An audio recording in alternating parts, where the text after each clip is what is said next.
Perkenalkan, nama saya Neklas Sophia Dewanti Lestari dengan NIM 12110020009 dari kelas Komputer Bisnis AKT 21. Di sini saya akan mempresentasikan tentang kenakalan remaja. Definisi kenakalan remaja. Kenakalan remaja ialah suatu perbuatan yang melanggar norma, aturan, atau hukum dalam masyarakat yang dilakukan pada usia remaja atau transisi masa anak-anak ke dewasa dan berbagai kumpulan dari berbagai perilaku remaja yang tidak diterima secara sosial hingga tindakan kriminal. Selanjutnya ada ciri-ciri kenakalan remaja. Yang pertama itu ada perbuatan atau tingkah laku moral. Yang kedua, memiliki tujuan yang antisosial, yakni dengan perbuatan atau tingkah laku tersebut bertentangan dengan nilai atau norma sosial yang ada di lingkungan hidupnya. Yang ketiga itu dilakukan oleh mereka yang berumur antara 13 sampai 17 tahun, maka bisa ditambahkan bahwa kenakalan remaja yaitu suatu perbuatan atau tindakan yang dilakukan oleh mereka yang belum menikah. Yang keempat, kenakalan remaja bisa dilakukan oleh seseorang remaja saja atau dilakukan bersama satu kelompok remaja. Selanjutnya, bentuk-bentuk kenakalan remaja. Menurut bentuknya, kenakalan remaja dibagi menjadi 3 tingkatan, yaitu sebagai berikut. Yang pertama, kenakalan biasa. Misalnya, seperti suka berkelahi, suka keluyuran, membolos sekolah, pergi dari rumah tanpa pamit. Yang kedua, ada kenakalan yang menjurus pada pelanggaran dan kejahatan. Misalnya, seperti mengendarai sepeda motor tanpa SIM, mengambil barang orang tua tanpa izin. Yang ketiga, kenakalan khusus.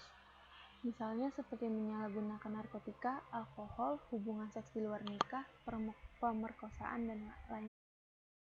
Berikut ini contoh dari kenakalan remaja. Yang pertama itu ada perkelahian, ada bolos sekolah, ada penyalahgunaan narkoba dan minuman keras, dan yang terakhir ada bullying.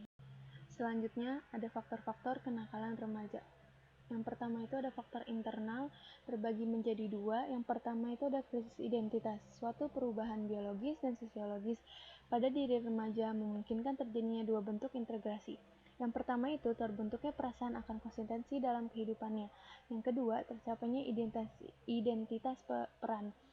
Kenakalan remaja terjadi karena remaja gagal mencapai masa integrasi kedua. Lalu ada kontrol diri yang lemah. Remaja yang tidak dapat mempelajari dan membedakan tingkah laku yang bisa diterima dengan yang tidak bisa diterima akan terseret pada perilaku nakal. Begitupun bagi mereka yang sudah mengetahui perbedaan dua tingkah laku tersebut, tapi tidak dapat mengembangkan kontrol diri untuk bertingkah laku sesuai dengan pengetahuannya. Lalu ada faktor eksternal. Faktor eksternal ini terbagi menjadi 3. Yang pertama itu ada keluarga dan perceraian orang tua. Tidak adanya sebuah komunitas antar anggota keluarga atau perselisihan antar anggota keluarga dapat memicu perilaku negatif pada remaja. Pendidikan yang salah di keluarga pun seperti terlalu memanjakan anak, tidak memberikan pendidikan agama, atau penolakan terhadap eksistensi anak bisa menjadi penyebab terjadi kenakalan remaja. Lalu ada teman sebaya yang kurang baik, dan yang terakhir ada komunitas atau tempat tinggal yang kurang baik. Lalu ada dampak kenakalan remaja. Dampak kenakalan remaja bagi diri sendiri, yang pertama itu merugikan fisik dan mental, berpikir tidak stabil, dan yang terakhir masa depan suram.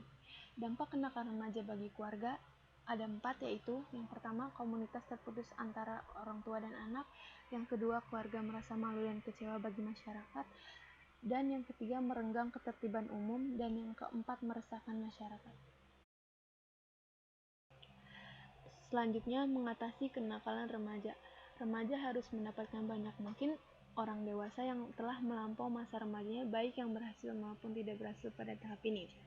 Lalu, adanya motivasi dari keluarga, guru, teman sebaya sebagai poin pertama. Selanjutnya, kemauan orang tua untuk membenahi kondisi keluarga sehingga tercipta keluarga harmonis, komunikatif, dan nyaman. Lalu, remaja membentuk ketahanan diri agar tidak mudah terpengaruhi jika ternyata teman sebaya atau komunitas yang ada tidak sesuai dengan harapan. Lalu, remaja juga harus pandai memilih teman dan lingkungan yang baik, serta orang tua memberi arahan dengan siapa dan komunitas mana remaja harus bergaul. Berikutnya ada penyalahgunaan narkoba. Penyalahgunaan narkoba terbagi menjadi 4. Pertama, terhadap diri pemakai, mampu mengubah sikap dan kepribadian. Narkoba dapat menimbulkan sikap agresif atau brutal yang dapat menuju pada tindak kriminal. Mendorong perbuatan kriminal untuk memenuhi kebutuhan narkobanya, seperti mencuri atau masuk dalam prostitusi. Mempengaruhi kesehatan fisik, mental, emosi, dan sosial si pemakai. Menimbulkan sifat masa bodoh yang menghilangkan motivasi bekerja atau sekolah. Yang kedua, terhadap keluarga. Tidak lagi menjaga sopan santun di rumah, melawan kepada orang tua, dan tidak segan-segan untuk melakukan kekerasan bila mana maksud atau keinginannya tidak terpenuhi. Kurang menghargai harta milik yang ada di rumah, mencemarkan nama keluarga karena ulah perbuatannya, menghabiskan biaya yang cukup besar untuk perawatan dan pemulihannya. Yang ketiga, terhadap lingkungan masyarakat. Tidak segan-segan melakukan tindak pidana, mengganggu ketertiban umum, menimbulkan bahaya bagi ketentraman dan keselamatan umum, dan tidak merasa menyesal apabila melakukan kesalahan. Yang terakhir, ada terhadap bangsa dan negara. Mensia-siakan potensi sosial, ekonomi, politik, dan budaya dari sebuah negara. Rusaknya generasi muda pewaris bangsa yang seyogyanya siap untuk menerima tugas estafet sebagai generasi penerus. Hilangnya rasa patriotisme, cinta dan bangsa terhadap bangsa dan negara, yang pada gilirannya akan memudahkan pihak-pihak lain mempengaruhinya untuk menghancurkan bangsa dan negara. Tanda-tanda pengguna. Yang pertama, menurunnya prestasi, suka bolos tanpa sebab, perubahan perilaku, suka menyendiri, pandai berbohong, wajah pucat dan kuyu, badan lesu, mudah tersinggung atau marah. Lalu, bagaimana mengelola diri agar jauh dari narkoba? Yang pertama, aktif memegang teguh norma-norma agama dan sosial kemasyarakatan. Yang kedua, aktif melibatkan diri dalam kegiatan keluarga, sosial, dan agama. Yang ketiga, aktif melakukan gerak badan dan olahraga secara berkelompok 2-3 kali seminggu. Yang keempat, aktif melakukan kegiatan hobi, berkreasi, atau bermain dengan teman. Yang kelima, aktif mengembangkan kemampuan diri dengan berbagai keterampilan. Yang keenam, istirahat yang cukup 7-8 jam sehari. Yang ketujuh, makan yang cukup dengan gizi seimbang dan jam makan yang teratur, usahakan bersama keluarga. Yang ke-8, hadapi persoalan hidup dengan tidak takut, panik, atau stres karena pasti akan dapat diselesaikan. Yang ke-9, jangan menyimpan persoalan tidak enak, tapi ceritakan kepada orang lain. 10. Setelah ada yang mengatur, jalani hidup dengan sebaik-baiknya, percaya bahwa hidup tidak perlu neko-neko. Yang ke-11, jangan mudah menerima sesuatu dari orang yang tidak dikenal atau orang yang dikenal namun tidak dipercaya. Yang kedua, tips menghindari diri dari narkoba. Yang pertama, siapkan mental atau diri untuk menolak apabila ditawari narkoba. Yang kedua, hati-hati dalam memilih teman bergaul, karena teman yang baik tidak akan menjerumuskan pada hal-hal yang tidak baik. Yang ketiga, belajar berkata tidak apabila ditawari dengan alasan yang tepat, dan kalau terus memaksa, tinggalkan tempat tersebut. Yang keempat, tingkatkan prestasi untuk mewujudkan cita-cita dan kembangkan bakat yang ada demi masa depan.